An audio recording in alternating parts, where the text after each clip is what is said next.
There is much more to faith than we usually can see. ನಾವು ನೋಡುವುದಕ್ಕಿಂತ ಅಧಿಕವಾಗಿ ಸತ್ಯವೇದದಲ್ಲಿ ವಿಶ್ವಾಸದ ಬಗ್ಗೆ ಅಧಿಕ ಕಾರ್ಯಗಳಿದೆ. When I learned about faith, ನಾನು ವಿಶ್ವಾಸದ ಬಗ್ಗೆ ಕಲಿತುಕೊಂಡಾಗ I knew that faith was receiving something from God. ನಾನು ಅನ್ಕೊಂಡೆ ವಿಶ್ವಾಸವನ್ನು ದೇವರಿಂದ ಒಂದು ಯಾವುದೋ ಒಂದು ಪಡೆದುಕೊಳ್ಳುವುದು ಅಂತ. And then we also know faith is to use our spiritual hand to receive something, bring it back to the natural. ನಾನು ಇನ್ನೊಂದು ಕಲಿತುಕೊಂಡು ಏನಂದ್ರೆ ನಮ್ಮ ಆತ್ಮಿಕವಾದ ಕೈಗಳಿಂದ ನಾವು ನಮ್ಮ ಕಾರ್ಯಗಳನ್ನು ಪಡೆದುಕೊಂಡು ನಮ್ಮ ವಾಸ್ತವಿಕ ಪ್ರಪಂಚಕ್ಕೆ ತಂದುಕೊಳ್ಳುವುದು ವಿಶ್ವಾಸ. And I've heard many people, the faith preachers, including myself, saying that we believe God for a house, we believe God for a car, and so many different things. ನಾವು ವಿಶ್ವಾಸದ ಬಗ್ಗೆ ಮಾತನಾಡುವ ಎಲ್ಲ ಉಪದೇಶಕರು ನಾನು ಸಹ ಹೇಳಿದ್ದೇನೆ, ನಾವು ಮನೆಗಾಗಿ ದೇವರ ಮೇಲೆ ವಿಶ್ವಾಸ ಇಟ್ಟಿದ್ದೇನೆ, ಕಾರ್ಗೋಸ್ಕರ ವಿಶ್ವಾಸ ಇಟ್ಟಿದ್ದೇನೆ ಎಂಬುದಾಗಿ ನಾವು ಹೇಳ್ತೇವೆ. It is very true, and thank God for the provision. ದೇವರಿಗೆ ಸ್ತೋತ್ರ, ಅದು ನಿಜವೂ ಹೌದು. But I'm going to give you 3 examples today. ನಾನು ಇವಾಗ ನಿಮಗೆ 3 ಉದಾಹರಣೆಗಳನ್ನ ನಾನು ಕೊಡ್ತೇನೆ. Of 3 different great men of God. 3 ದೇವರ ಮಹತ್ತಾದ ಮತ್ತು ದೇವರ ಮನುಷ್ಯರ ಬಗ್ಗೆ ನಾನು ಉದಾಹರಣೆ ಕೊಡ್ತೇನೆ. Who used faith for something more extraordinary than just homes and cars and finances and so on and so forth. ತಮ್ಮ ಆರ್ಥಿಕತೆ, ಮನೆ ಮತ್ತು ಬೇಡಿಕೆಗಳಿಂದ ಹೊರತಾಗಿ ದೇವರ ಮೇಲೆ ಒಂದು ದೊಡ್ಡ ವಿಷಯಕ್ಕೆ ವಿಶ್ವಾಸವಿಟ್ಟ ಮನುಷ್ಯರ ಬಗ್ಗೆ ನಾನು ತೋರಿಸ್ಕೊಡ್ತೇನೆ. So am I saying that believing God for houses and cars is not valid? ನಾನು ಹೇಳೋದು ಅರ್ಥ ಏನು? ದೇವರ ಮೇಲೆ ಮನೆಗೋಸ್ಕರ ನಂಬಿಕೆ ಇಡೋದು ತಪ್ಪಿಲ್ವಾ? No, it is not. It is a good thing to believe God for all these things. ಅದು ತಪ್ಪೇ ಇಲ್ಲ. ದೇವರ ಮೇಲೆ ಎಲ್ಲಾ ವಿಷಯಗಳಿಗೋಸ್ಕರ ನಾವು ನಂಬಿಕೆ ಇಡೋದು ಒಳ್ಳೆಯದು. But I've seen that faith is a big subject and it's a vast net. We seem to be concentrating just on one aspect. ಆದ್ರೆ ನಿಜ ಏನು ಗೊತ್ತಾ, ವಿಶ್ವಾಸ ಎಂಬುದು ಒಂದು ದೊಡ್ಡ ಬಲೆ ಇದ್ದ ಹಾಗೆ. ನಾವೇನ್ ಮಾಡ್ತೀವಿ, ಒಂದು ಚಿಕ್ಕ ಬಲೆಯಲ್ಲಿರೋ ಒಂದು ಭಾಗವನ್ನು ಮಾತ್ರ ನಾವು ನೋಡ್ತಾ ಇದೀವಿ. So let's go to Hebrews chapter 11. ನಾವು ಇಬ್ರಿ 11ನೇ ಅಧ್ಯಾಯಕ್ಕೆ ಹೋಗೋಣ. And I want to read from verse number 2. 2ನೇ ವಾಕ್ಯದಿಂದ ನಾನು ಓದ್ತೇನೆ. It is by it the elders obtained a good testimony. ಹಿರಿಯರು ನಂಬಿಕೆಯಿಂದಲೇ ಒಳ್ಳೆ ಸಾಕ್ಷಿಯು ಹೊಂದಿದವರು. Now notice the word a good testimony. ಇಲ್ಲಿ ಒಳ್ಳೆ ಸಾಕ್ಷಿ ಎಂಬ ಪದವನ್ನು ನೋಡಿ ನೀವು. And that's my subject today. I want us to understand the importance of having a good testimony. ನಾನು ಮಾತನಾಡುವ ವಿಷಯವೂ ಅದೇ. ನಾವು ಈ ಒಳ್ಳೆ ಸಾಕ್ಷಿಯ ಮಹತ್ವ ಏನು ಎಂಬುದಾಗಿ ನಾನು ಹೇಳ್ಕೊಡ್ತೇನೆ. A very good testimony is important in this days, in this context. ನಾವು ಈ ಕಾಲಘಟ್ಟದಲ್ಲಿ ನಮಗೆ ಒಳ್ಳೆ ಸಾಕ್ಷಿ ಇರುವುದು ತುಂಬಾ ಅಗತ್ಯವಾಗಿದೆ. You just can't go any place, open your Bible and preach. ನೀವು ಓದೋ ಜಾಗದಲ್ಲೆಲ್ಲ ಹೋಗಿ ಬೈಬಲ್ ತೆಗೆದು ನೀವು ಉಪದೇಶ ಮಾಡಕ್ ಆಗಲ್ಲ. But we can stand anywhere and be any part of the world, including our offices, and have what I call a good testimony. ಆದ್ರೆ ಇನ್ನೊಂದು ಏನು ಗೊತ್ತಾ, ನೀವು ಪ್ರಪಂಚದಲ್ಲಿ ಎಲ್ಲೇ ಹೋದ್ರು ನಿಮ್ಮ ಕಚೇರಿಯಲ್ಲಿ ಸಹ ನೀವು ಮಾತನಾಡದೆ ಒಳ್ಳೆ ಸಾಕ್ಷಿಯನ್ನ ನೀವು ತೋರಿಸ್ಕೊಡ್ಬಹುದು. So the Lord is insisting that we have a testimony amongst the world, that we will glorify the Lord through our lives, and people will see this light and glorify the Father who is in heaven. ಇಲ್ಲಿ ದೇವರು ಏನು ತೋರಿಸ್ಕೊಡ್ತಾ ಇದ್ದಾನೆ ಅಂದ್ರೆ, ನಾವು ಮಾತನಾಡದಿದ್ರು ಸಹ ಈ ಪ್ರಪಂಚದಲ್ಲಿ ನಾವು ಇದ್ದುಕೊಂಡು ನಮ್ಮ ಒಳ್ಳೆಯ ಸಾಕ್ಷಿಗಳ ಮುಖಾಂತರ ನಾವು ಅದನ್ನ ಮಹಿಮೆ ಪಡಿಸಬಹುದು.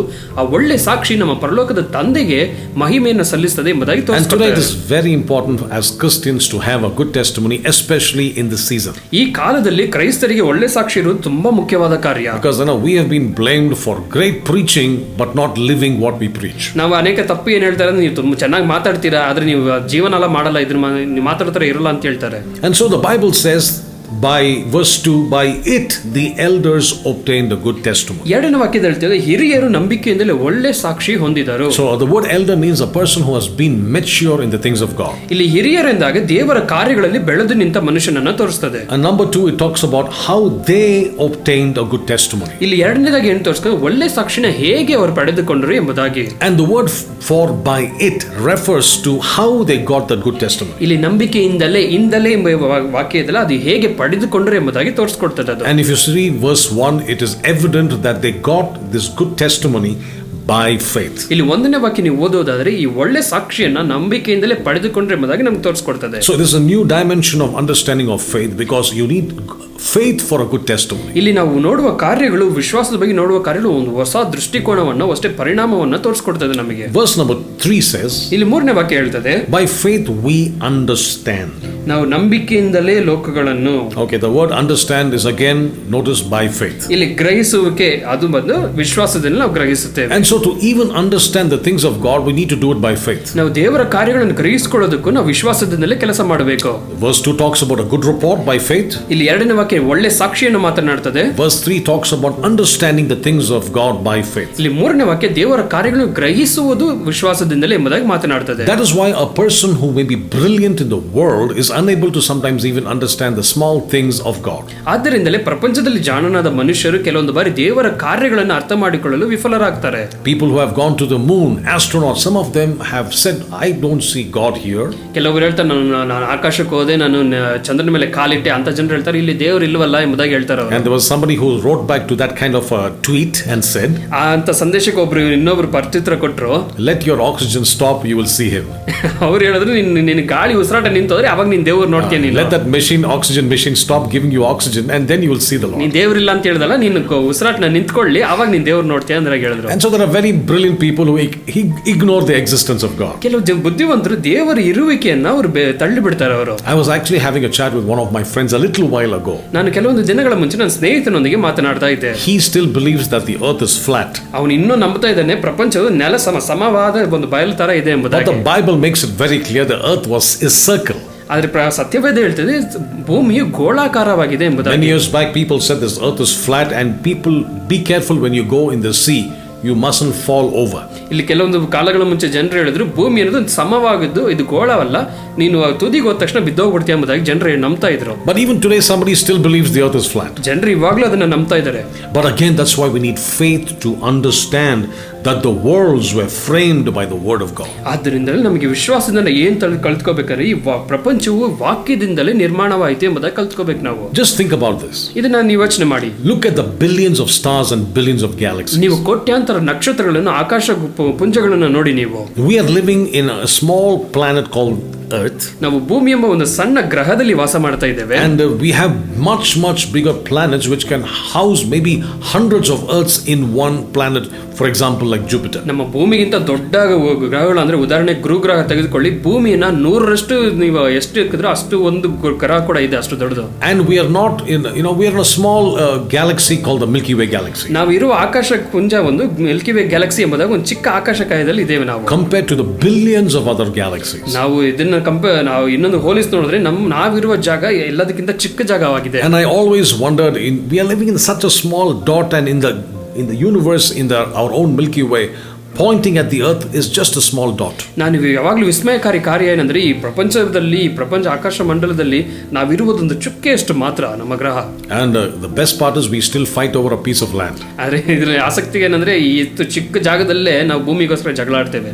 Where the Lord says, when we get to heaven, I think we'll be just traveling galaxy to the next galaxy. ನಾವು ದೇವರು ಹೇಳ್ತಾರೆ, ನೀನು ಸ್ವರ್ಗಕ್ಕೆ ಬಂದಾಗ, ಪರಲೋಕಕ್ಕೆ ಬಂದಾಗ ನೀವು ಒಂದು ಆಕಾಶ ಪುಂಜದಿಂದ ಇನ್ನೊಂದು ಕಡೆ ಹೋಗ್ತಾ ಇರ್ತೀಯ, ಅಷ್ಟು ದೊಡ್ಡ ಜಾಗ ಇದೆ. So these worlds, you understand by faith, it was made by the word of God. ನೀವು ವಿಶ್ವಾಸದಲ್ಲಿ ಏನ್ ನಂಬ್ತೀರಾ ಅಂದ್ರೆ ದೇವರ ವಾಕ್ಯದಿಂದಲೇ ಪ್ರಪಂಚ ಸೃಷ್ಟಿಯಾಯಿತು ಎಂಬುದಾಗಿ ನೀವು ನಂಬಕ್ಕೆ ಸ್ಟಾರ್ಟ್ ಮಾಡ್ತೀರಾ. I mean, how can I even believe something like that? ನಾನು ಹೇಗೆ ಹಂಗೆ ನಂಬಲು ಸಾಧ್ಯ? It is because by God given faith. ಯಾಕಂದ್ರೆ ದೇವರು ಕೊಟ್ಟ ವಿಶ್ವಾಸದಿಂದಲೇ ಸಾಧ್ಯ. Because God put that faith in my heart. ದೇವರ ವಿಶ್ವಾಸ ನನ್ನ ಹೃದಯದಲ್ಲಿ ಇಟ್ಟಾರೆ. I can believe that this was made by our almighty God. ಅದರ ಮುಖಾಂತರ ನಾನು ಇದು ದೇವರೇ ಮಾಡಿದ್ದು ಎಂಬುದಾಗಿ ನಾನು ನಂಬ್ತೇನೆ. So if the Lord can make these galaxies, ದೇವರಿಂತ ಆಕಾಶ ನಕ್ಷತ್ರಗಳನ್ನು ಇಂತ ಪ್ರಪಂಚವನ್ನು ಮಾಡುವುದಾದರೆ, and put everything in such precision, ಇಂತ ಒಂದು ಅದ್ಭುತವಾದ ಕಾರ್ಯಗಳನ್ನು ಅದರೊಳಗಡೆ ಇಡುವುದಾದರೆ, and we are there in the right temperature, too close to the sun we will burn up, too away from the sun we will freeze. ಎಷ್ಟು ದೇವರು ಎಷ್ಟು ಚೆನ್ನಾಗಿ ಮಾಡಿದಾನೆ ಅಂದ್ರೆ, ನಾವು ಇನ್ನೊಬ್ರು ಗ್ರಹ ಸ್ವಲ್ಪ ಸೂರ್ಯನ ತೋದ್ರೆ ನಾವು ಸುಟ್ಟೋಗ್ಬಿಡ್ತೀವಿ, ಸ್ವಲ್ಪ ಇಂದ್ರೆ ಬಂದೆ ನಾವು ಚಳಿಯಲ್ಲಿ ನಾವು ಸತ್ತೋಗ್ಬಿಡ್ತೀವಿ, ಅಂತ ಜಾಗದಲ್ಲಿ ದೇವರು ನಮ್ಮನ್ನು ಇಟ್ಟಿದ್ದಾರೆ. Such a perfect God, ಅಂತ ಒಳ್ಳೆ ದೇವರು. This God says, I want you to understand my creation and my power and my word. ಅಂತ ದೇವರು ಹೇಳ್ತಾನೆ, ನನ್ನ ವಾಕ್ಯವನ್ನ, ನನ್ನ ಬಲವನ್ನ, ನನ್ನ ಶಕ್ತಿಯನ್ನ, ನನ್ನ ಸೃಷ್ಟಿಯನ್ನು ನೀನು ಅರ್ಥ ಮಾಡ್ಕೊಳ್ಬೇಕು. Can't this God meet our bills? ಇಂಥ ದೇವರು ನಮ್ಮ ಬೇಡಿಕೆಗಳನ್ನ ಪೂರೈಸೋದಿಲ್ವಾ? Will this God not take care for our needs? ನಮ್ಮ ಬೇಡಿಕೆಗಳನ್ನ ಆತನು ಪೂರೈಸೋದಿಲ್ವಾ?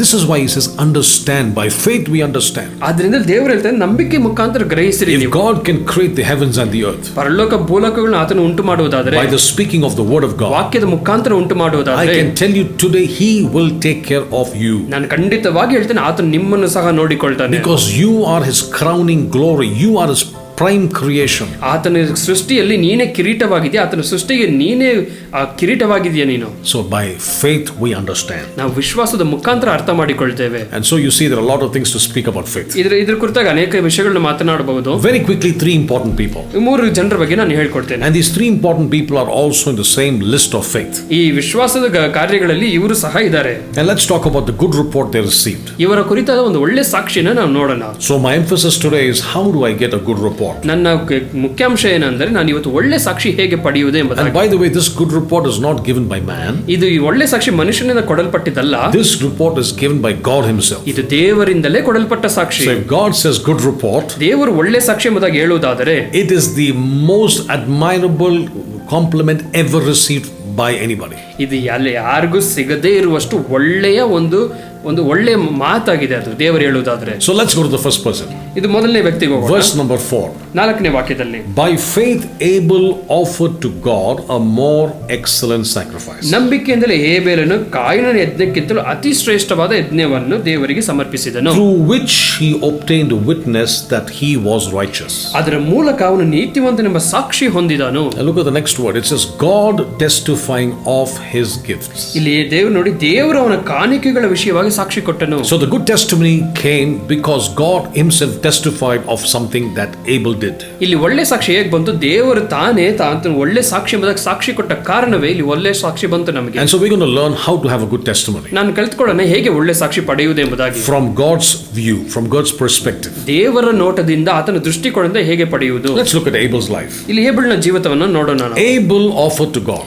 ಹೇಬೆಲನು ಒಂದು ಯಜ್ಞವನ್ನು ಸಲ್ಲಿಸ್ತಾ ಇದ್ದಾನೆ. Now faith is to receive from God. ಇಲ್ಲಿ ವಿಶ್ವಾಸವನ್ನು ದೇವರಿಂದ ಪಡೆದುಕೊಳ್ಳುತ್ತಾನೆ. That's what we know. ಅದೇ ನಮಗೆ ಗೊತ್ತು. I receive from God. ನಾನು ದೇವರಿಂದ ಎಲ್ಲ ಪಡೆದುಕೊಳ್ತೇನೆ. But Abel offered to God. ಅಲ್ಲಿ ಹೇಬೆಲನು ದೇವರಿಗೆ ಕಾಣಿಕೆ ಕೊಡ್ತಾ ಇದ್ದಾನೆ. Now can you believe that? ಅದು ನಂಬಕ್ಕಾಗುತ್ತಾ? That is the first place where faith is connected to in Hebrews chapter 11. ಇಲ್ಲಿ ಇಬ್ರೇ 11ನೇ ಅಧ್ಯಾಯದಲ್ಲಿ ಮೊದಲನೇ ಭಾಗದಲ್ಲಿ ವಿಶ್ವಾಸಕ್ಕೆ ಜೋಡಣೆ ಆಗೋದು ಇಲ್ಲೇ. Yes, I'm a preacher of faith. ಹೌದು, ನಾನು ವಿಶ್ವಾಸನ ಮಾತನಾಡುವ ಉಪದೇಶಕನು. But this blessed my heart. ಆದರೆ ಇದು ನನ್ನ ಜೀವಿತವನ್ನು ಆಶೀರ್ವಾದ ಮಾಡಿತು. Because faith was connected to me giving to God. ಇಲ್ಲಿ ವಿಶ್ವಾಸ ಎಂಬುದು ನಾನು ದೇವರಿಗೆ ಕೊಡುವುದಕ್ಕೆ ಒಂದು ಸಂಪರ್ಕ ಇದೆ. And there's a very important word mentioned in the English Bible. ಇಲ್ಲಿ ಆಂಗ್ಲ ಬೈಬಲ್ ಒಂದು ಮುಖ್ಯ ಪದವನ್ನು ಉಪಯೋಗಿಸಿದ್ದಾರೆ. It says offered to God. ಇಲ್ಲಿ ಸಮರ್ಪಿಸುವುದು. It is not just give to God. ಇದು ಬೇರೆ ಕೊಡುವುದಲ್ಲ. It is offered to God. ಇದು ಸಮರ್ಪಣೆ ಅಂತ. What is the difference? ಅದರಲ್ಲಿ ವ್ಯತ್ಯಾಸವೇನು?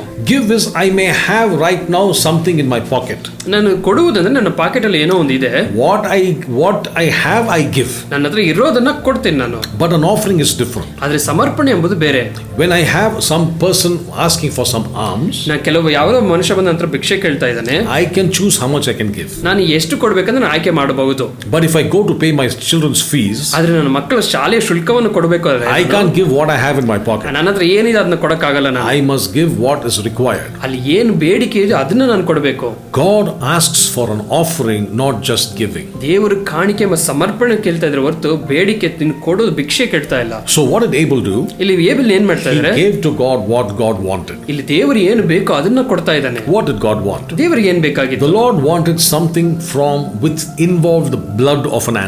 ಇಲ್ಲಿ ದೇವರಿಗೆ ಒಂದು ರಕ್ತವಿರುವ ಒಂದು ಕಾರ್ಯ ಕಾಣಿಕೆಯನ್ನು ದೇವರು ಎದುರು ನೋಡ್ತಾ ಇದ್ದಾರೆ. Because without shedding of blood there's no remission for sin. ಇಲ್ಲಿ ರಕ್ತವು ಚಿಮ್ಮಲ್ಪಡದೆ ಇಲ್ಲಿ ಪಾಪ ನಿವಾರಣೆ ಆಗಲು ಸಾಧ್ಯವೇ ಇಲ್ಲ. Because this was a type and a shadow of Jesus Christ who will be the Lamb of God to take away the sin of the world. ಈ ಕಾರ್ಯಗಳೆಲ್ಲ ಏನಂದ್ರೆ ಯೇಸು ಕ್ರಿಸ್ತನು ಬಂದು ನಮ್ಮ ಪಾಪವನ್ನು ತೆಗೆದುಕೊಳ್ಳುತ್ತಾನೆ ಎಂಬ ನೆರಳಾಗಿದೆ ಅಷ್ಟೇ. And because it's a type and a shadow, it has to be done in the prescribed format. ಇಲ್ಲಿ ನಾವು ಯೇಸು ಕ್ರಿಸ್ತನ ನೆರಳಾದ ಕಾರಣ ಇದು ಸರಿಯಾದ ನಿರ್ದಿಷ್ಟವಾದ ಕಾರ್ಯದ ಪ್ರಕಾರನೇ ಅದು ನಡೆಯಬೇಕು. He got a good testimony or good report. ಅವನು ಒಂದೇ ಒಳ್ಳೆ ಸಾಕ್ಷಿನ ವರದಿಯನ್ನು ಪಡೆದುಕೊಂಡು because he gave to God what God wanted from Abel. ಯಾಕೆ ಗೊತ್ತಾ? ದೇವರಿಗೆ ಏನು ಬೇಕೋ ಅದನ್ನ ಅವನು ಸಮರ್ಪಣೆ ಮಾಡಿದ. And so he gave to God in the prescribed format. ಯಾಕಂದ್ರೆ ಅವನು ಏನ್ ಮಾಡ್ದ ಅಂದ್ರೆ ದೇವರಿಗೆ ಬೇಕಾದ ಕಾರ್ಯನ ನಿರ್ದಿಷ್ಟವಾಗಿ ಅವನು ವಾಪಸ್ ಕೊಟ್ಟ. So to get a good report, ನೀವು ದೇವರಿಂದ ಒಳ್ಳೆ ವರದಿ ಪಡೆಯಬೇಕಾದ್ರೆ we need to examine ourselves today. ನೀವು ನಿಮ್ಮನ್ನು ನೀವೇ ಪರೀಕ್ಷಿಸಿ ನೋಡಬೇಕು. Whether I'm just giving to God, ನಾನು ದೇವರಿಗೆ ಕೊಡ್ತಾ ಇದ್ದೇನೆ, or whether I'm offering to God. ನಾ ಇಲ್ಲ ಅಂದ್ರೆ ನಾನು ದೇವರಿಗೆ ಸಮರ್ಪಣೆ ಮಾಡ್ತಾ ಇದ್ದೀನಾ? I can connect to this very very very well.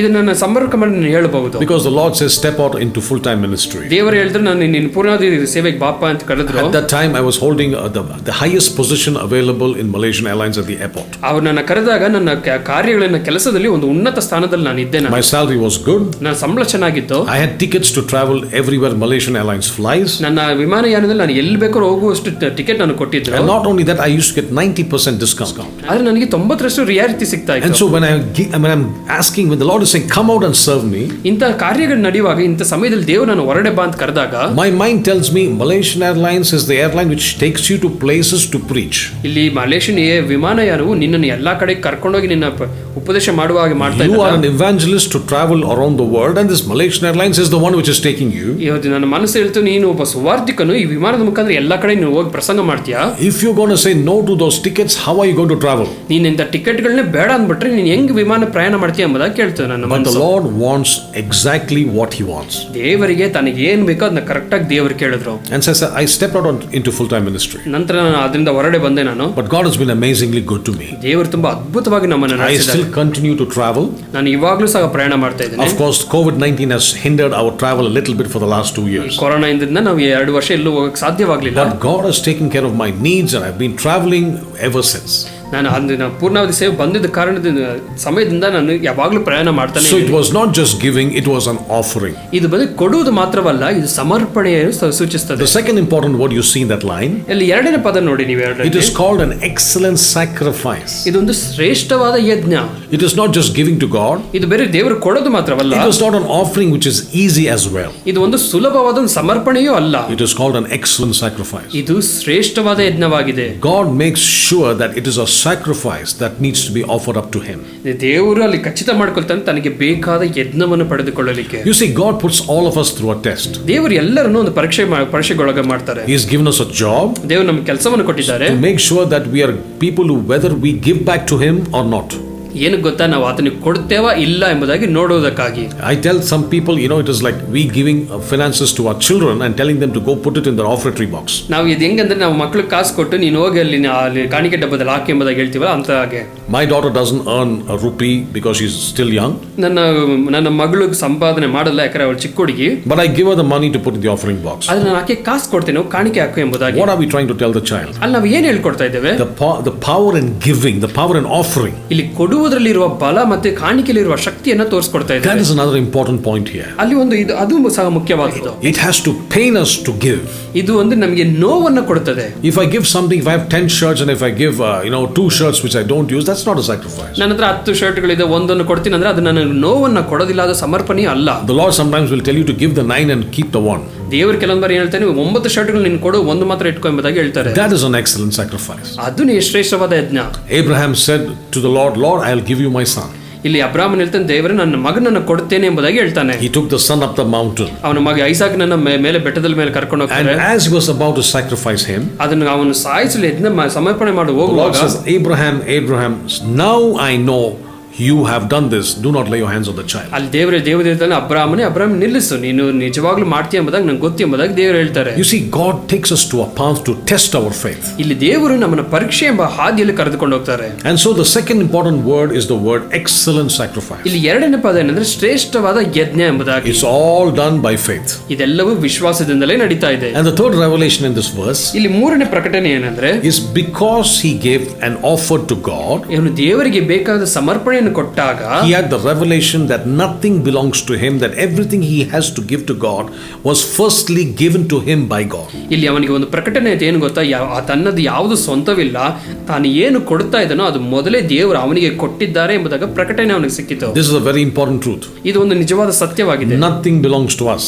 ಯಾವುದು ನಮಗೆ ಸ್ವಂತವಲ್ಲ. Even our own breath does not belong to us. ನಮ್ಮ ಶ್ವಾಸ ಕೂಡ ನಮಗೆ ಸ್ವಂತವಲ್ಲ. The Bible says the breath of the Almighty has given us life. ಇಲ್ಲಿ ವಾಕ್ಯ ಹೇಳ್ತದೆ, ಆತನ ಸರ್ವಶಕ್ತನ ಶ್ವಾಸವು ನಮಗೆ ಜೀವವನ್ನು ಕೊಟ್ಟಿದೆ ಎಂಬುದಾಗಿ. So if we are breathing today, ನೀವು ಇಲ್ಲಿ ಶ್ವಾಸವನ್ನು ಇರುವುದಾದ್ರೆ, it is not because of a protein powder that we are eating. ನೀವು ತಿನ್ನುವ ಆಹಾರದಲ್ಲಿ ಪ್ರೋಟೀನ್ ಶಕ್ತಿಯಿಂದ ಅಲ್ಲ. It is not because of the exercise I'm doing. ನಾನು ಮಾಡುವ ವ್ಯಾಯಾಮದಿಂದ ನಾನು ಜೀವನ ಮಾಡ್ತಾ ಇಲ್ಲ. All those things may be good. ಅದೆಲ್ಲ ಒಳ್ಳೆಯದೇ.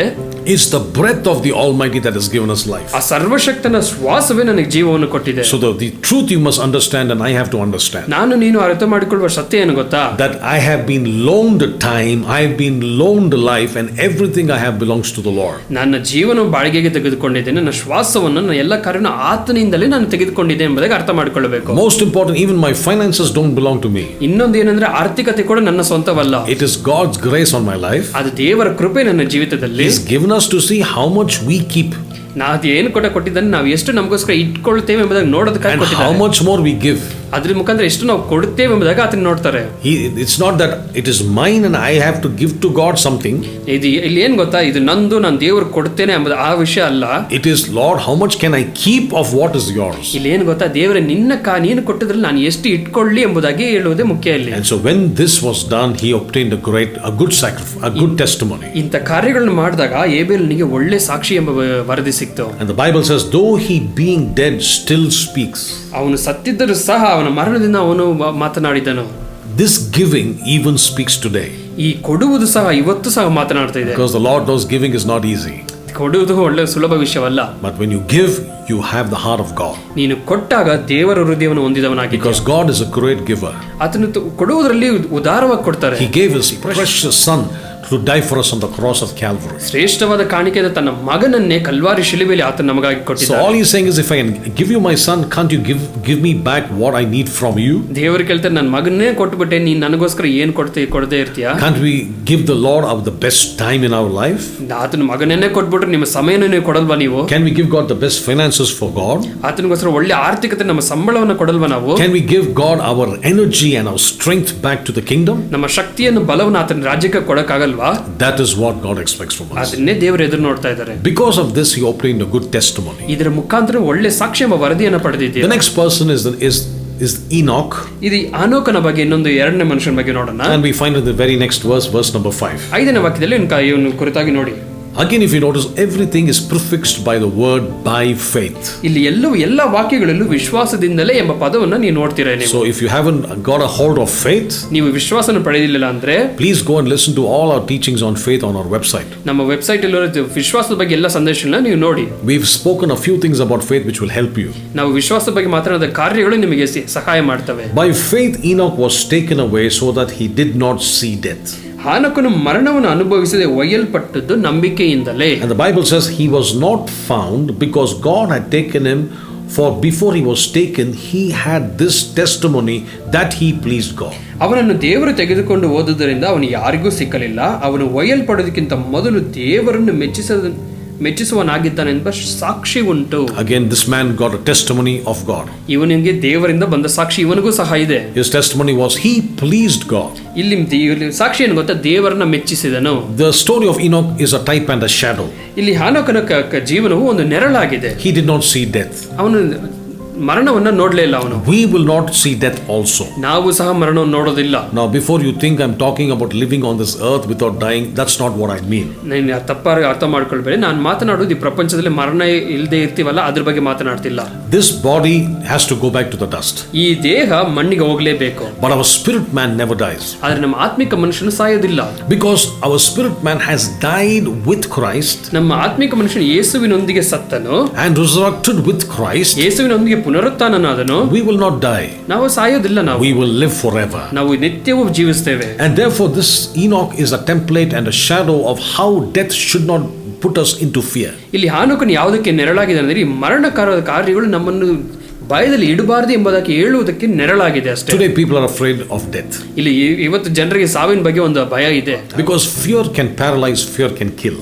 ಈ ಭಯವು ನಿಮ್ಮನ್ನು ಕೆಲಸ ಮಾಡದಂಗೆ ಬಿಟ್ಟು ನಿಮ್ಮನ್ನ ಸಾಯಿಸಲು ಶಕ್ತಿ ಇದೆ. But the revelation is if Enoch can bypass death and be with the Lord. ಇಲ್ಲಿ ಪ್ರಕಟಣೆ ಅಂದರೆ ಹಾನೋಕನು ಮರಣವನ್ನು ತೆಲ್ಲು ಬಿಟ್ಟು ದೇವರೊಂದಿಗೆ ಇರಲು ಸಾಧ್ಯ ಎಂಬುದಕ್ಕೆ ತೋರಿಸುತ್ತಾರೆ. Because we are in Christ Jesus. ಯಾಕಂದ್ರೆ ನಾವು ಕ್ರಿಸ್ತನಲ್ಲಿ ಇದ್ದೇವೆ. We were crucified. ನಾವು ಆತನಿಗೆ ಶಿಲುಬೆಯಲ್ಲಿ ಹಾಕಲ್ಪಟ್ಟಿದ್ದೇವೆ. We died. ನಾವು ಆತನಿಗೆ ಸತ್ತಿದ್ದೇವೆ. We buried. ಆತನಿಗೆ ಹೂಣಲ್ಪಟ್ಟಿದ್ದೇವೆ. And we resurrected. ಆತನಿಗೆ ಎಬ್ಬಿಸಲ್ಪಟ್ಟಿದ್ದೇವೆ. We'll find all these four things in Romans chapter 6. We will not go there. ಇಲ್ಲಿ ರೋಮಾಪುರದ 6ನೇ ಅಧ್ಯಾಯದಲ್ಲಿ ಇದ್ರ ಕುರಿತಾಗಿ ನಾವು ನೋಡ್ತೇವೆ. So that is what we call the identification with Christ. ಇದನ್ನೇ ನಾವು ಯೇಸುವಿನ ಜೊತೆಗೆ ನಾವು ಗುರುತಿಸಿಕೊಳ್ಳುವುದು ಎಂಬುದಾಗಿ ಕರೀತೇವೆ. The death could not hold Jesus. ಇಲ್ಲಿ ಮರಣವು ಆತನ ಹಿಡಿಯಲು ಸಾಧ್ಯವಾಗಲಿಲ್ಲ. Therefore he is the first fruits of all creation. ಅದರಿಂದಲೇ ಸೃಷ್ಟಿಗೆ ಎಲ್ಲವೂ ಮೊದಲನೇ ಫಲವು ಆತನಾಗಿದ್ದಾನೆ. And so if he rose from the dead, ಆತನ ಮರಣದಿಂದ ಎದ್ದು ಬಂದೋದಾದರೆ, even if my body goes to the ground, ನನ್ನ ದೇಹ ಮಣ್ಣಲ್ಲಿ ಹೋದರೂ ಸಹ we will come back alive. ನಾವು ಪುನರುತ್ಥಾನರಾಗ್ತೇವೆ. We will see us Jesus face to face. ಮುಖಾಮುಖಿಯಾಗಿ ಆತನ ನೋಡ್ತೇವೆ ನಾವು. So that's why I tell people, ಅದರಿಂದ ಜನರಿಗೆ ಹೇಳ್ತೇನೆ ನಾನು, don't be afraid of death. ಮರಣದ ಕುರಿತಾಗಿ ಭಯ ಪಡಬೇಡಿ. For a believer death is a friend. ಇಲ್ಲಿ ವಿಶ್ವಾಸಿಗೆ ಮರಣವು ಒಬ್ಬ ಸ್ನೇಹಿತನಿದ್ದ ಹಾಗೆ. Because death will say, excuse me, can I take you to Jesus? ಇಲ್ಲಿ ಮರಣ ಹೇಳ್ತೇನೆ, ನಿನ್ನ ನಾನು ಯೇಸು ಹತ್ರ ಕರ್ಕೊಂಡು ಹೋಗ್ಲಾ ಎಂಬುದಾಗಿ ಪರ್ಮಿಷನ್ ಕೇಳ್ತೇನೆ ನಿಮ್ಮ ಹತ್ರ. Okay, let's go. ನಾವು ಹೇಳ್ಬೋದು ಬನ್ನಿ ಹೋಗೋಣ ಬನ್ನಿ. Because he's taking us to Jesus. ಯಾಕಂದ್ರೆ ಮರಣವು ನಮ್ಮ ಯೇಸುವಿನ ಜೊತೆ ಕರ್ಕೊಂಡು ಹೋಗ್ತಾ ಇದೆ. And death is a good friend. ಇಲ್ಲಿ ಮರಣವು ನಮಗೆ ಸ್ನೇಹಿತನಿದ್ದ ಹಾಗೆ. But if we do not know Christ, ಆದ್ರೆ ಯೇಸುವನ್ನು ಗೊತ್ತಿಲ್ಲದೆ ಇದ್ದರೆ death is an enemy. ಆ ಮರಣವೇ ಶತ್ರುವಾಗಿದೆ. Because he's going to drag a person who does not know Christ into a burning hell. ಇಲ್ಲಿ ಮರಣವು ಯೇಸುವನ್ನು ಗೊತ್ತಿಲ್ಲದೆ ಇರೋ ಮನುಷ್ಯನನ್ನು ನರಕಕ್ಕೆ ಎಳೆದುಕೊಂಡು ಹೋಗ್ತದೆ. That is why I preach this message. ಇದರಿಂದಲೇ ಸಂಜೆ ಈ ವಾಕ್ಯವನ್ನು ಮಾತನಾಡ್ತಾ ಇದ್ದೇನೆ. Give your life to Christ. ನಿಮ್ಮ ಜೀವಿತವನ್ನು ಯೇಸುವಿಗೆ ಕೊಡಿ. Your life cannot reach heaven without Jesus and the shed blood of Jesus. ನಿಮ್ಮ ಜೀವಿತವು ಯೇಸುವಿನ ರಕ್ತವಿಲ್ಲದೆ, ಯೇಸು ಇಲ್ಲದೆ ಪರಲೋಕಕ್ಕೆ ಹೋಗಲು ಸಾಧ್ಯವೇ ಇಲ್ಲ. Jesus says, I am the way, the truth and the life. ಆತನು ಹೇಳ್ತಾನೆ, ನಾನೇ ಸತ್ಯವೂ ಮಾರ್ಗವೂ ಜೀವವಾಗಿದ್ದೇನೆ. No one comes to the Father but by me. ನನ್ನ ಹೊರತಾಗಿ ತಂದೆಯ ಬಳಿ ಬರಲು ಯಾರಿಂದಲೂ ಸಾಧ್ಯವೇ ಇಲ್ಲ. Good works don't take us to Jesus. ಒಳ್ಳೆ ಕಾರ್ಯಗಳು ನಿಮ್ಮನ್ನು ಪರಲೋಕ ಕರ್ಕೊಂಡು ಹೋಗಲ್ಲ. Giving our body to be burned will not take us to heaven. ನಿಮ್ಮ ದೇಹವನ್ನು ಸಮರ್ಪಿಸುವುದರಿಂದ ನೀವು ಪರಲೋಕಕ್ಕೆ ಹೋಗೋದಿಲ್ಲ. The only way is by saying, Lord, I am a sinner, I need your saving grace. ನೀವು ಹೋಗೋ ಒಂದೇ ದಾರಿ ಅಂದ್ರೆ, ದೇವರೇ ನಾನು ಪಾಪಿ, ನನ್ನ ಕೃಪೆ ನನಗೆ ಬೇಕು ಹೇಳುವುದರಿಂದ ಮುಖಾಂತರವೇ ನೀವು ಪರಲೋಕಕ್ಕೆ ಹೋಗ್ತೀರಾ. Once you are born again, ನೀವು ಮತ್ತೊಂದು ಬಾರಿ ಹುಟ್ಟಿದಾಗ, yes, we do good works. ಹೌದು, ನಾವು ಒಳ್ಳೆ ಕಾರ್ಯಗಳು ಮಾಡ್ತೇವೆ. But good ones don't take you to heaven. ಆದ್ರೆ ಆ ಒಳ್ಳೆ ಕಾರ್ಯಗಳು ಪರಲೋಕಕ್ಕೆ ನಿಮ್ಮನ್ನು ಕರ್ಕೊಂಡು ಹೋಗೋದಿಲ್ಲ. And therefore the Bible says Enoch pleased God. ಆದ್ದರಿಂದ ಸತ್ಯವೇದ ಆನೋಕನು ದೇವರನ್ನು ಮೆಚ್ಚಿಸಿದನು. Enoch and Jesus and the Lord were good friends. ಇಲ್ಲಿ ಆನೋಕನು ದೇವರು ಒಳ್ಳೆ ಸ್ನೇಹಿತರಾಗಿದ್ದರು. Both of them discussed a lot of matters. ಅವರು ಅನೇಕ ಕಾರ್ಯಗಳನ್ನ ಅವರು ಸಂಭಾಷಣೆಯಲ್ಲಿ ಮತ್ತೆ ಮಾತನಾಡಿಕೊಂಡರು. And the Lord will say, bye Enoch, see you tomorrow. ದೇವರು ಹೇಳ್ತಾರೆ, ಹೋಗಿ ಬರ್ತೀನಿ, ನಾಳೆ ನೋಡ್ತೀನಪ್ಪ ಎಂಬುದಾಗಿ ಅಷ್ಟು ಅನ್ಯೋನ್ಯತೆ ಇತ್ತು ಅವರಲ್ಲಿ. One day they were talking. ಅವ್ರು ಮಾತಾಡ್ತಾ ಇದ್ರು. And the Lord says, now your house is very far away. ಅವ್ರು ಹೇಳಿದ್ರು, ನಿನ್ನ ಮನೆ ತುಂಬಾ ದೂರ ಇದೆಯಪ್ಪ. We've been talking for too long. ನಾವು ತುಂಬಾ ದಿನದಿಂದ ಮಾತಾಡ್ತಾ ಇದ್ದೀವಿ. Let us go to my house. ಬನ್ನಿ ನಮ್ಮ ಮನೆಗೆ ಹೋಗ್ಬಿಡೋಣ ಬಾ ಅಂತ. So he cheated death and he went with the Lord. ಅವನು ಮರಣವನ್ನು ಏಮಾರಿಸಿ ದೇವ್ರ ಜೊತೆಗೆ ಹೋಗ್ಬಿಟ್ಟ. And that's the template of Enoch. ಅದೇ ಆನೋಕನ ಕಥೆಯಾಗಿದೆ, ನೆರಳಾಗಿದೆ. The story of how we can beat death one day. ಇದೇನ್ ತೋರಿಸ್ಕೊಂಡ್ರೆ ನಾವು ಮರಣವನ್ನು ಹೇಗೆ ಸಾಯಿಸ್ತೀವಿ ಮತ್ತೆ ಸೋಲಿಸ್ತೀವಿ ಎಂಬುದಾಗಿ ತೋರಿಸ್ಕೊಡ್ತಾರೆ. The last person in the list is in verse 7. ಇಲ್ಲಿ 7ನೇ ವಾಕ್ಯದಲ್ಲಿ 3ನೇ ಮನುಷ್ಯನ ಬಗ್ಗೆ ನೋಡ್ತೇವೆ. By faith Noah, being divinely warned of things not yet seen, moved with godly fear, preparing an ark for the saving of his household.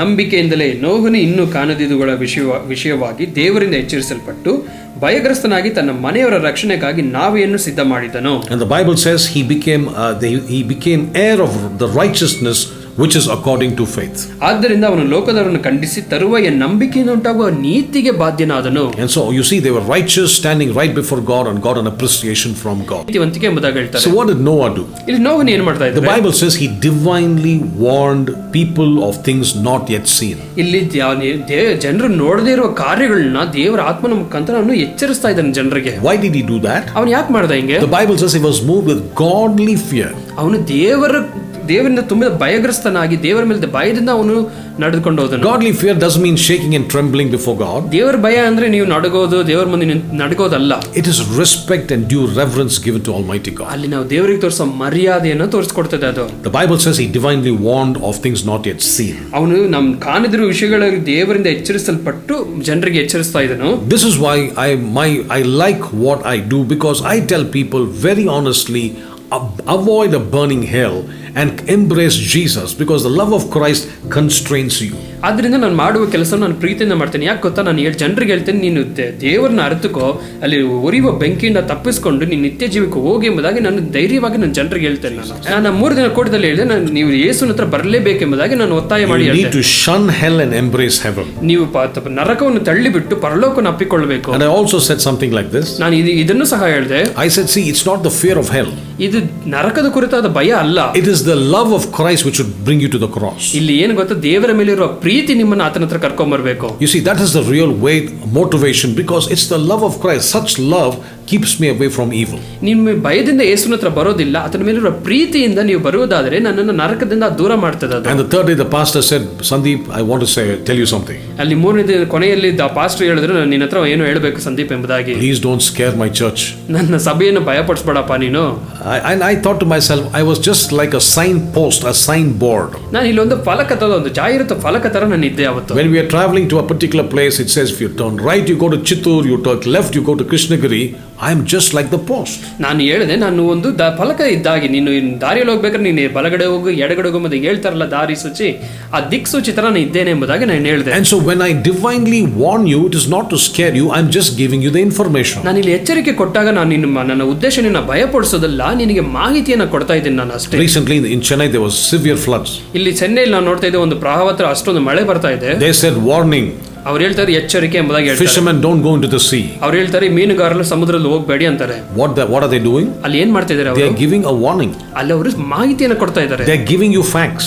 ಅವರು ವಿಷಯಗಳನ್ನ ನಿಮ್ಗೆ ಕೊಡ್ತಾ ಇದ್ದಾರೆ. Today this is what it's all about. ಅದನ್ನೇ ನಾನು ಮಾಡ್ತಾ ಇದ್ದೇನೆ. Noah gave a divine warning. ಇಲ್ಲಿ ನೋವನು ಸಹ ದೈವಿಕವಾದ ಒಂದು ಎಚ್ಚರಿಕೆಯನ್ನು ಕೊಡ್ತಾ ಇದ್ದಾರೆ. So don't be upset with the message of the cross. ಇಲ್ಲಿ ಶಿಲುಬೆ ಕುರಿತಾದ ಸಂದೇಶಗಳ ಕುರಿತು ನೀವು ಅದನ್ನು ಬೇಜಾರು ಮಾಡ್ಕೋಬೇಡಿ. It is just a warning. ಅದು ಬರೀ ಎಚ್ಚರಿಕೆ ಮಾತ್ರ. Because the same people who laughed at Noah, ಅಲ್ಲಿ ನೋವನ್ನು ನೋಡಿ ಯಾರಲ್ಲಿ ನಗದ್ರು ಗೊತ್ತಾ? when the door closed they started banging on the ark. ಆ ಜನರೇ ಬಾಗಿಲು ಮುಚ್ಚಿದಾಗ ಅವನ ಹತ್ರ ಬಂದು ಸಹಾಯ ಕೇಳಿದ್ರು. Today the doors of the ark are open. ಇವತ್ತು ಸಹ ನಮಗೆ ನಾವೆಯ ಬಾಗಿಲುಗಳು ತೆರೆಯಲ್ಪಟ್ಟಿದೆ. And the ark is none other but Jesus Christ. ಆ ನಾವೇ ಬೇರೆ ಯಾರು ಅಲ್ಲ, ನಾವೇ ಯೇಸು ಕ್ರಿಸ್ತನಾಗಿದ್ದಾನೆ. Today the grace doors are open. ಇಲ್ಲಿ ಕೃಪೆ ಎಂಬ ನಾವೇ ಬಾಗಿಲುಗಳು ತೆರೆಯಲ್ಪಟ್ಟಿದೆ. We can enter in and receive those good things which God has got for us. ದೇವರು ನಮಗೋಸ್ಕರ ಇಟ್ಟ ಕಾರ್ಯಗಳನ್ನು ಅದರ ಮುಖಾಂತರ ಹೋಗಿ ನಾವು ಪಡೆದುಕೊಳ್ಳಬಹುದು. But I want to warn you, based on the scripture, it will not be open for too very long. ಆದರೆ ನಾನು ಸತ್ಯವೇದ ಮುಖಾಂತರ ನಿಮ್ಮನ್ನು ಎಚ್ಚರಿಸ್ತಾ ಇದ್ದೇನೆ, ಆ ಬಾಗಿಲುಗಳು ಯಾವಾಗಲೂ ತೆರೆಯಲ್ಪಟ್ಟಿರೋದಿಲ್ಲ. It will close one day. ಒಂದು ದಿನ ಮುಚ್ಚಲ್ಪಡ್ತದೆ. And I want us not to miss the open doors right now in the ark of Christ, but once it closed there's no opening it again. ನಾನು ಒತ್ತಾಯ ಮಾಡಿ ಹೇಳ್ತೇನೆ, ಆ ಬಾಗಿಲು ತೆಗೆದಿರುವಾಗಲೇ ನಾವು ಅದ್ರಲ್ಲಿ ಹೋಗ್ಬಿಡ್ಬೇಕಾದ್ರೆ ಅದು ಮುಚ್ಚಿಬಿಟ್ರೆ ಅದು ಮತ್ತೊಂದು ಬಾರಿ ತೆರೆಯಲು ಸಾಧ್ಯವೇ ಇಲ್ಲ. So divine warning is also by faith. ಈ ವಿಶ್ವಾಸದಿಂದಲೇ ನಾವು ದೈವಿಕವಾದ ಎಚ್ಚರಿಕೆಯನ್ನು ಸಹ ಕೊಡ್ತೇವೆ ನಾವು. Somebody says, have you seen Jesus anytime? ಕೆಲವರು ಹೇಳ್ತಾರೆ, ನೀನು ಯೇಸುವನ್ನು ನೋಡಿದ್ಯಾ ನೀನು? How do you know you're going to reach heaven? ಅವ್ರು ಕೇಳ್ತಾರೆ, ಹೆಂಗ್ ನಿಂಗೆ ಗೊತ್ತು ಪರಲೋಕಕ್ಕೆ ಹೋಗ್ತೀಯ ಎಂಬುದಾಗಿ? Have you seen heaven before? ನೀನು ಪರಲೋಕ ನೋಡಿದ್ಯಾ ನೀನು? No, it is by faith. ಅವ್ರೇ ನಾವು ಹೇಳ್ತೀವಿ ಅದು ವಿಶ್ವಾಸದಿಂದ. There's a witness in my spirit that I know I will be seeing Jesus one day. ನನ್ನ ಆತ್ಮದಲ್ಲಿ ಒಂದು ಸಾಕ್ಷಿ ಇದೆ, ಅದು ಹೇಳ್ತದೆ ನಾನು ಯೇಸುವನ್ನು ಒಂದು ದಿನ ನಾನು ನೋಡ್ತೇನೆ ಎಂಬುದಾಗಿ ನನ್ನ ಮನಸ್ಸು ಹೇಳ್ತದೆ. And because we are under the governorship of Jesus Christ, ನಾನು ಯೇಸು ಕ್ರಿಸ್ತನ ಅಧಿಕಾರದಲ್ಲಿ ರಾಜ್ಯದ ಕೆಳಗಡೆ ಇರೋದ್ರಿಂದ you and I are called to have what is called godly fear. ಇಲ್ಲಿ ನಾವು ದೇವರ ಕುರಿತಾದ ಭಯ ಮತ್ತೆ ಆತನಿರುವ ಭಯದಲ್ಲಿ ಇರುವುದಕ್ಕಾಗಿ ಕರೆಯಲ್ಪಟ್ಟಿದ್ದೇವೆ. I tell many young people when I see them in the church with their mobile phones. ನಾನು ಸಭೆಯಲ್ಲಿ ಕೆಲವು ಯೌವನಸ್ಥರು ಮೊಬೈಲ್ ಇಟ್ಕೊಂಡಿರ್ತಾರೆ, ನಾನು ಹೇಳ್ತೇನೆ And I know that they're using it for that Bible. ನಾನು ಗೊತ್ತು ಅವರು ಅದರಲ್ಲಿ ಬೈಬಲ್ ಓದ್ತಾ ಇದ್ದಾರೆ ಎಂಬುದಾಗಿ. But the same phone can even give you your WhatsApp text messages appearing on the screen. ಅದೇ ಮೊಬೈಲ್ ನಲ್ಲಿ ನೀನು ಬೈಬಲ್ ಓದಬೇಕಾದ್ರೆ ವಾಟ್ಸ್ಆಪ್ ಮೆಸೇಜ್ ಕೂಡ ಬರ್ತದೆ. Well, to me that is not reverential at all sitting in the church. ಅದು ನನ್ನ ಕುರಿತಾಗಿ ನನ್ನ ಪ್ರಕಾರ ಅದು ಮರ್ಯಾದೆ ಅಲ್ಲ ಸಭೆಯಲ್ಲಿ ಕೂತ್ಕೊಳ್ಳುವಾಗ. We can't do that in an office, can we? ನಾವು ಕೆಲಸ ಮಾಡ್ಬೇಕಾದ್ರೆ ಮಾಡ್ತೀವಿ ಹಂಗೆ. When we sit in front of the boss, can we do that? ನೀನು ಬಾಸ್ ಮುಂದೆ ಕೂತಿರುವಾಗ ನೀನು ಮೊಬೈಲ್ ಯೂಸ್ ಮಾಡ್ತೀಯಾ? I'm just giving you a very simple example. ಒಂದು ಉದಾಹರಣೆ ಕೊಡ್ತಾ ಇದ್ದೇನೆ. It could be a time to come to church. ನೀವು ಕೊಡುವ ಸಮಯವಾಗಿರಬಹುದು ಸಭೆಗೆ ಬರುವುದರಲ್ಲಿ. It is when the service is at 10, are we going there at 10:45? ನಾವು ಕೆಲವರು ನೋಡ್ತಾರೆ 10 ಗಂಟೆಗೆ ಸಭೆ ಇರ್ತದೆ, 10:45 ನಾವು ಸಭೆಗೆ ಹೋಗ್ತೇವೆ. These are all called things which will reverencing God. ಈ ಸಣ್ಣ ಸಣ್ಣ ಕಾರ್ಯಗಳೇ ದೇವರಿಗೆ ಮರ್ಯಾದೆ ಕೊಡುವ ವಿಷಯಗಳು. When we have our worship at home, do we have our regular prayers at home? ನಮ್ಮ ಮನೆಯಲ್ಲಿ ನಾವು ನಿರಂತರವಾಗಿ ಪ್ರಾರ್ಥನೆ ನಡೀತಾ ಇದೆಯಾ? Do we have family prayer at home? ನಮ್ಮ ಕುಟುಂಬ ಪ್ರಾರ್ಥನೆ ಇದೆಯಾ? Because the Bible says Noah moved with godly fear, prepared an ark for the saving of his household. ಇಲ್ಲಿ ವಾಕ್ಯ ಹೇಳ್ತಿದೆ, ನೋಹನು ಜನರಿಗೆ ಮಾತ್ರವಲ್ಲ ತನ್ನ ಮನೆಯವರಿಗೂ ಸಹ ಒಂದು ನಾವೆಯನ್ನು ಸಿದ್ಧ ಮಾಡಿದ. So I am responsible for my household. ನನ್ನ ಮನೆತನದವರಿಗೆ ನಾನೇ ಜವಾಬ್ದಾರನು. You are responsible for your household. ನಿಮ್ಮ ಕುಟುಂಬದವರಿಗೆ ನೀವು ಜವಾಬ್ದಾರರು. Get people together and say we are going to pray in the morning at whatever time. ಜನರು ನಿಮ್ಮ ಕುಟುಂಬದ ಸೇರಿಸಿ ನಾ ಏನೇ ಆದ್ರೂ ಪರವಾಗಿಲ್ಲ ಬೆಳಗ್ಗೆ ನಾವು ಪ್ರಾರ್ಥನೆ ಮಾಡ್ತೇವೆ ಎಂಬುದಾಗಿ ಹೇಳಿ ನೀವು. These are all things which will move us because of godly fear. ಇಂಥ ಕಾರ್ಯಗಳೇ ನಮ್ಮ ದೇವರಲ್ಲಿರುವ ಭಯದಲ್ಲಿ ನಮ್ಮನ್ನು ನಡೆಸಿಕೊಂಡು ಹೋಗ್ತದೆ. In conclusion, ನಾನು ಕೊನೆ ಸಮಾಪ್ತಿಯಲ್ಲಿ all these people have got a great report from God. ನಾವು ನೋಡಿದ ಎಲ್ಲಾ ಜನರಿಗೂ ಒಂದು ಒಳ್ಳೆ ಸಾಕ್ಷಿ ಇದೆ.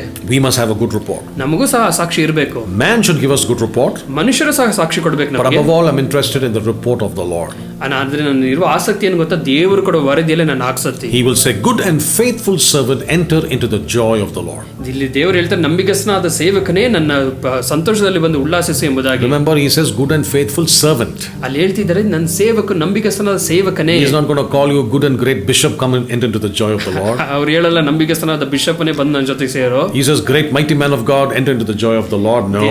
ಬಲವಾದ ದೇವರ ಮನುಷ್ಯನೇ ಬಾ ಎಂಬುದಾಗಿ ಕರೆಯೋದಿಲ್ಲ. He will never say, you're the highly exalted one, enter into the joy of the Lord. ನೀನು ಮಹಾ ಉನ್ನತಕ್ಕೇರಿಸಲ್ಪಟ್ಟ ಮನುಷ್ಯನೇ ಬಾ ಎಂಬುದಾಗಿ ಕರೆಯೋದಿಲ್ಲ. Oh, you're a crowd puller of 1 million people, enter into the joy of the Lord. ನೀನು 1,00,000 ಜನರ ಕರ್ಕೊ ಬರ್ತೀಯ ಅಂತ ಮನುಷ್ಯನೇ ಬಾ ಅಂತ ಹೇಳೋದಿಲ್ಲ. Servant. ಸೇವಕ. Good and faithful servant. ನಂಬಿಗಸ್ತನಾದ ಸೇವಕ. So let us impress God and not impress people. ಮನುಷ್ಯರನ್ನ ಮೆಚ್ಚಿಸೋದು ಬಿಟ್ಟು ದೇವರನ್ನ ಮೆಚ್ಚಿಸೋಣ. And so with that we say thank you very much for your time. ಅದ್ರ ಮುಖಾಂತರ ಧನ್ಯವಾದಗಳನ್ನ ಹೇಳ್ತೇನೆ ನಾನು ನಿಮಗೆ. Keep watching our videos which is going to be up there on the YouTube channel. ನಮ್ಮ YouTube ಬರುವ ಎಲ್ಲ ವಿಡಿಯೋಗಳನ್ನ ನೋಡ್ತಾ ಇರಿ. God richly bless you. ದೇವರು ನಿಮ್ಮನ್ನು ಅಧಿಕವಾಗಿ ಆಶೀರ್ವದಿಸಲಿ. And if you need your healing, receive your healing right now in the name of Jesus. ನಿಮಗೆ ಗುಣ ಬೇಕಾದ್ರೆ ಯೇಸುವಿನ ನಾಮದಲ್ಲಿ ನಿಮ್ಮ ಗುಣವನ್ನು ಹೊಂದಿಕೊಳ್ಳಿ. It is not with the healing is not with the great man of God. ಇಲ್ಲಿ ದೇವರ ಮನುಷ್ಯನಿಂದ ಗುಣ ಬರೋದಿಲ್ಲ. No, it is because of the word of God and the Lord God. ಇದು ದೇವರಿಂದ ದೇವರ ವಾಕ್ಯದಿಂದ ಬರುವುದೇ ಗುಣ. So you say, I receive my healing in the name of Jesus. ಹೇಳಿ, ನಾನು ಯೇಸುವಿನ ನಾಮದಲ್ಲಿ ಗುಣ ಹೊಂದಿದ್ದೇನೆ. I receive my deliverance in the name of Jesus. ನನ್ನ ಬಿಡುಗಡೆ ಯೇಸುವಿನ ನಾಮದಲ್ಲಿ ಪಡೆದುಕೊಳ್ಳುತ್ತೇನೆ. And I want to live well and live prosperous to declare the glory of God. ದೇವರ ಮಹಿಮೆಯನ್ನು ತೋರಿಸೋದಕ್ಕಾಗಿ ನಾನು ಚೆನ್ನಾಗಿರಬೇಕು, ನಾನು ಚೆನ್ನಾಗಿ ಜೀವನ ಮಾಡಬೇಕು. God richly bless you. ದೇವರು ನಿಮ್ಮನ್ನು ಆಶೀರ್ವದಿಸಲಿ.